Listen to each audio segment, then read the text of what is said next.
내 사전에 불가능은 없다라는 말로 유명한 나폴레옹 황제가 있었습니다.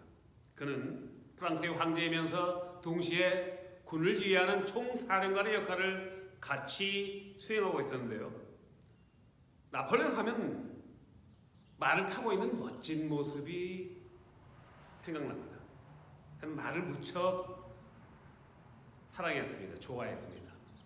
한 번은 전쟁터에서 일어난 일입니다. 그가 사랑하는 에마가 탈영을 한 일이 벌어졌습니다. 캠프에서 말이 달아나 버린 것입니다. 나폴레옹이 애지중지한 말이 달아났으니까 난리가 났습니다. 그때 마침 한 병사가 나폴레옹의 말을 끝까지 추격했습니다. 마침내 그 병사는 나폴레옹의 말을 잡을 수가 있었습니다. 더러워진 말을 깨끗하게 목욕을 시켜서 나폴레옹 황제에게 데리고 왔습니다. 근데 그때 나폴레옹 황제는 참모들과 함께 중요한 작전 회의를 하고 있었습니다. 그래서 그 병사에게 따뜻한 격려의 말을 할 수가 없었습니다. 그러나 얼마 후에 나폴레옹 황제는 그 병사를 다시 불렀습니다. 그리고 그에게 딱 두 마디의 말을 하였습니다. 어떤 말을 하였을까요? 황제가 병사에게 한 두 마디, 자신의 말을 찾아온 병사에게 던진 두 마디의 말은 바로 이렇습니다. 고맙소, 대령.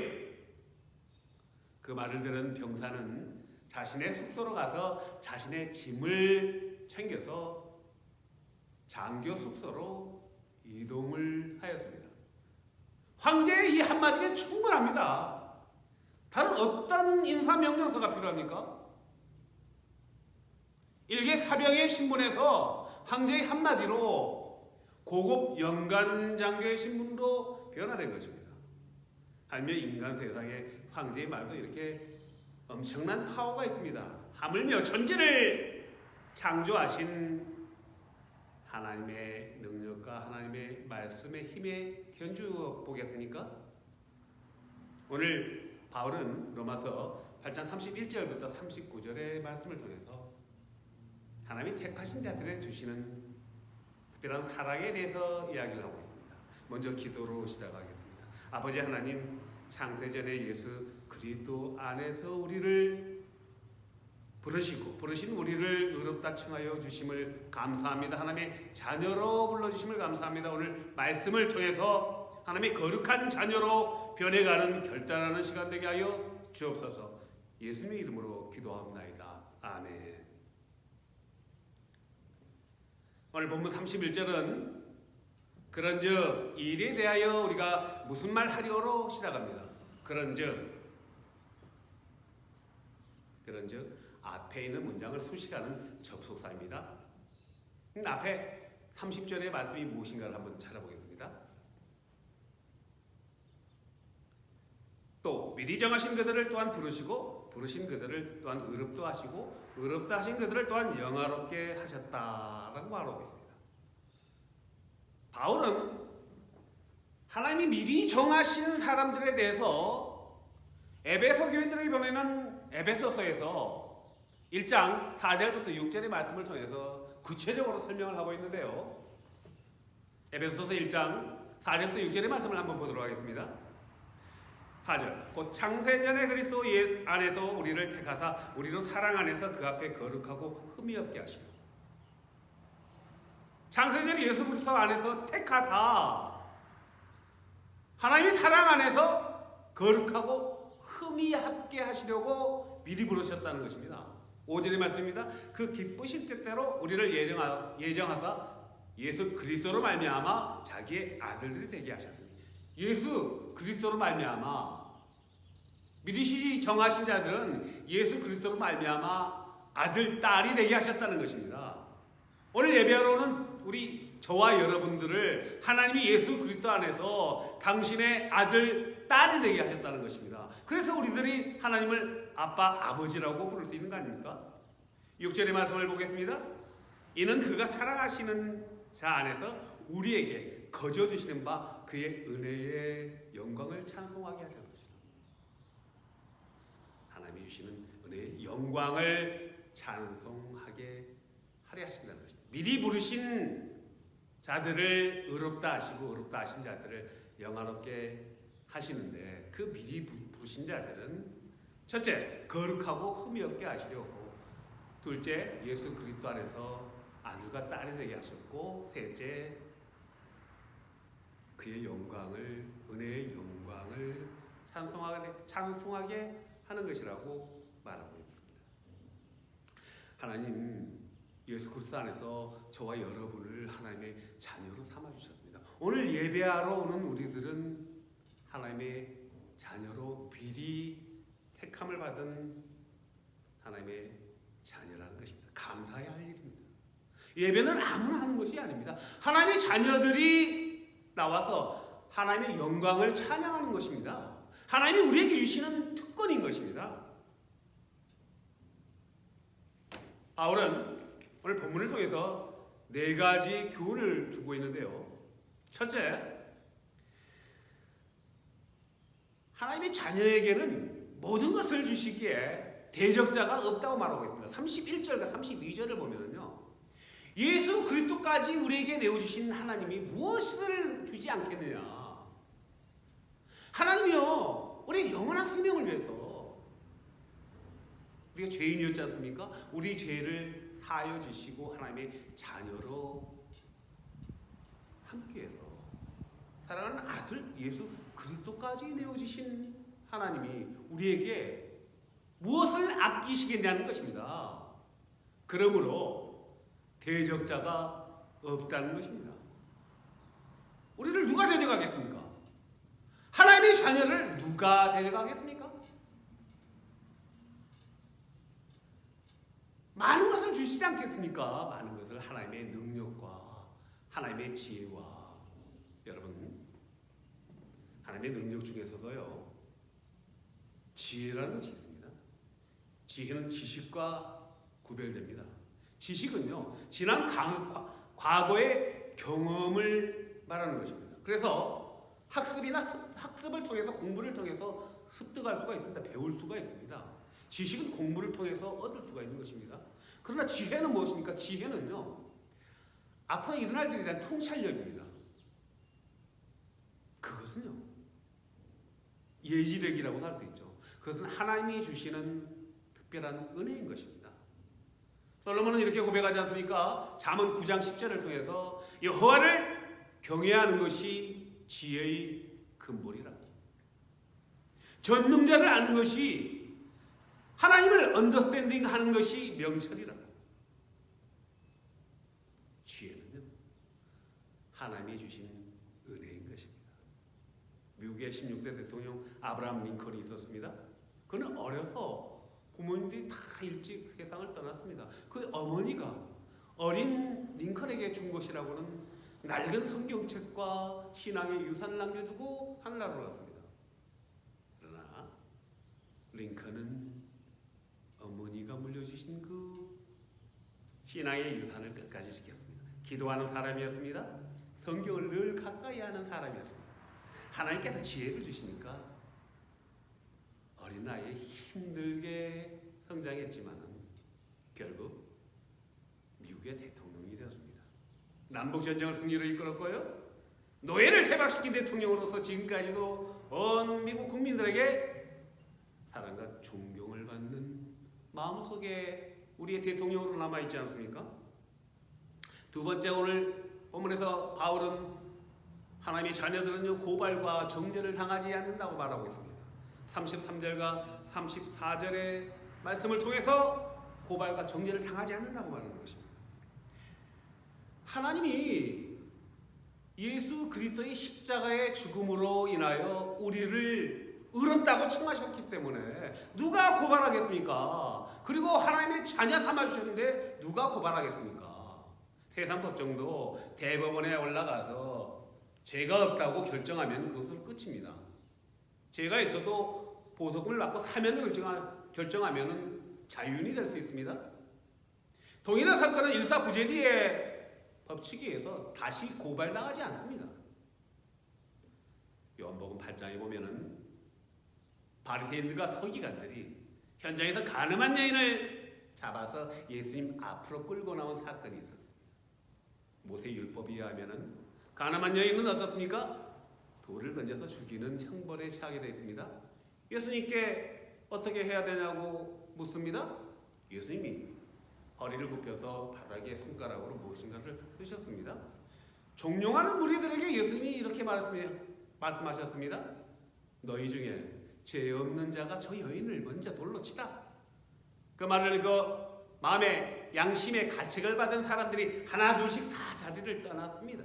둘이 남았을 때 여인과 마주한 예수님이 묻습니다. 너를 정죄한 사람들이 다 어디 갔느냐? 아무도 없습니다.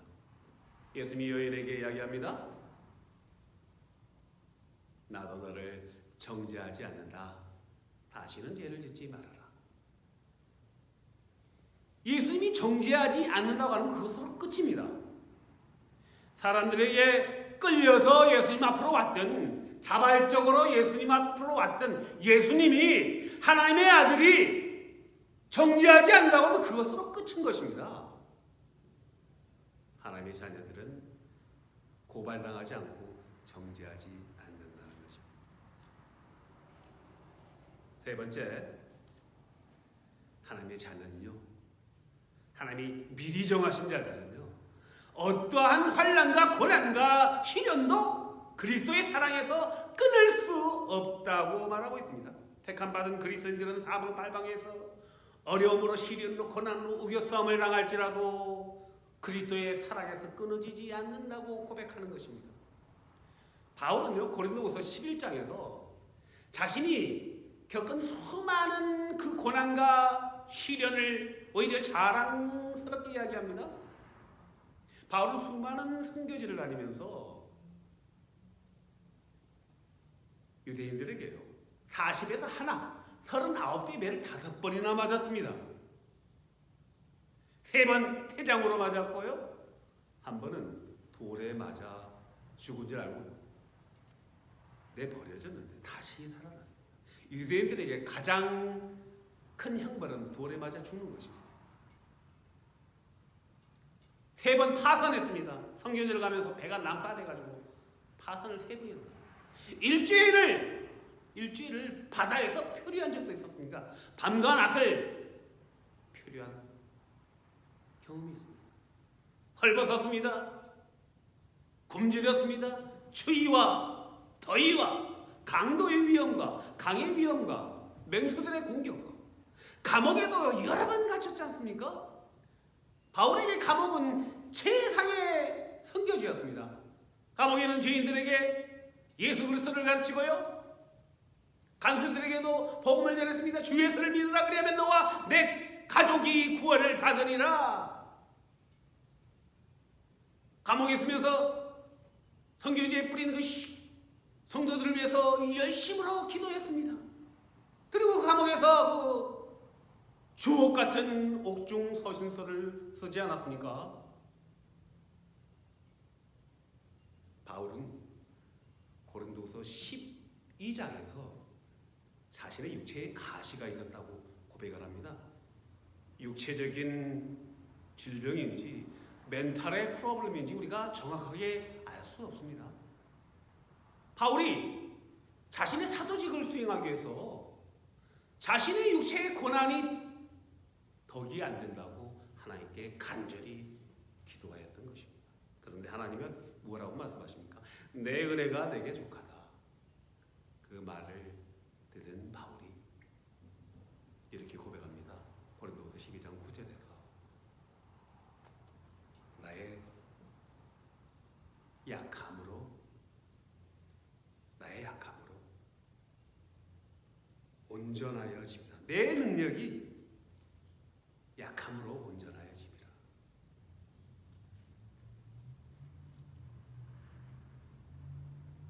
내 자아가 죽고 내 고집이 죽고 나는 아무것도 할 수 없습니다, 이렇게 고백할 때, 인정할 때 하나님이 하시는 것입니다. 저 사람은 무엇을 할 수 있을까? 그때 하나님이 하나님 앞에 겸손하게 나가는 자들에게 하나님이 비로소 그 사람을 통해서 역사하시는 것입니다. 그리하여 하나님이 하나님됨을 나타내신 것입니다. 마치 도살당하는 양처럼, 묵묵히 끌려가는 양처럼 고난에 묵묵히 순종하고 나갈 때 하나님께서 그때 일하시는 걸 알 수 있습니다. 네 번째,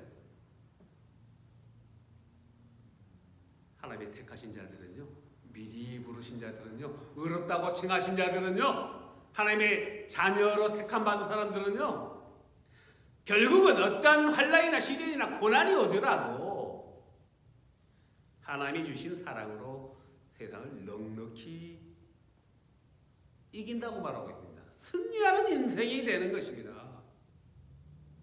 승리하는 인생이 되기 위해서 고난이라는 학교를 졸업해야 됩니다. 고난이라는 강을 건너야 되는 것입니다.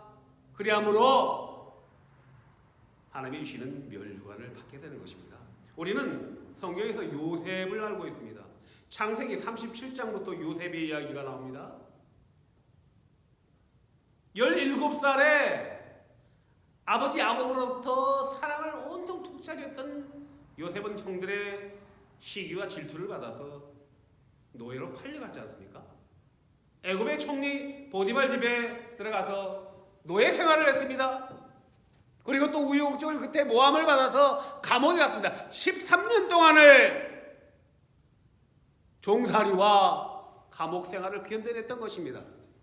그러나 요셉은 그 어려움 속에서도, 그 절망의 속에서도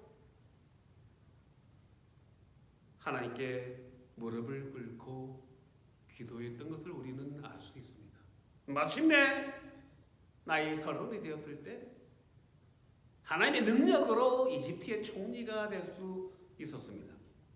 요셉을 통해서 야곱의 자녀들, 요셉의 형제들 70명의 가족들이 그 극심한 가뭄, 그 극심한 그 환난을 이겨낼 수가 있었습니다.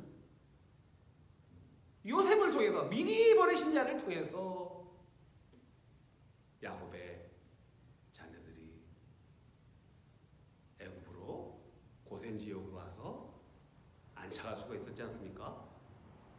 그리고 400년이 흐른 후에 많은 후손들이 되어서 모세를 통해서 약속의 땅 가나안 땅으로 다시 갔던 것을 우리는 알 수 있는 것입니다.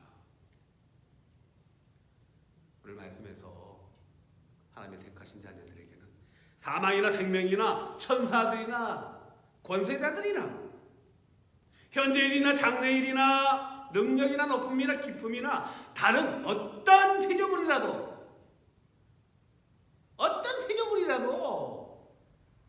하나님이 택하신 자녀들은 우리들을 예수 그리스도 안에 있는 사랑에서 끊을 수가 없다고 선포하는 것입니다. 고난 앞에서 내가 한없이 잡고 초라할 때, 아무것도 할 수 없다고 고백할 때, 내게 능력 주시는 예수 그리스도의 이름으로 마침내 오뚜기처럼 일어나서 승리하는 저와 여러분의 삶이 되시기를 예수 이름으로 축복합니다. 기도하겠습니다. 아버지 하나님, 하나님을 사랑하는 자고 그의 뜻대로 부르심을 입은 자들에게는 모든 것이 합력하여 선을 이루게 됨을 믿고 감사합니다. 하나님의 자녀된 저희들이 세상에서 하나님의 사랑을 증거하며 하나님의 영광을 드러내게 하여 주옵소서. 예수님의 이름으로 기도하옵나이다.